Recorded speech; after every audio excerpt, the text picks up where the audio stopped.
Success meet ఎప్పుడు పెడతారు అన్న? సక్సెస్ మీట్ ఎప్పుడు అన్న? సినిమా ఈ రోజు తీసినావు సూపర్ సూపర్ చేసినావు అన్న. నిజంగా యాక్టింగ్ మాత్రం చించేసినావు. నేను ఇంకో 2 నిమిషాలు ఏడుంటే నేను ఏడ్ చేస్తాను. మీరు నిజంగా నాకు ఏడుపు వస్తుంది. ఎందుకు బ్రో? ఎందుకు బ్రో?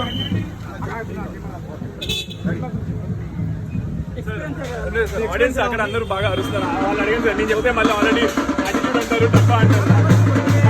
మీరందరూ అడుగుతారు. చాలా బాగుంది, చాలా హ్యాపీగా ఉంది. సో ఐఎమ్ వెరీ హ్యాపీ, చాలా చాలా హ్యాపీ. చాలా ఒక కళలాగా ఉంది. అందరూ ఒకేసారి చాలా బాగుంది అన్నారు. నిజంగా ఫేస్లో తెలిసిపోతున్నాయి అందరూ. So thank you. అందరూ చూడండి.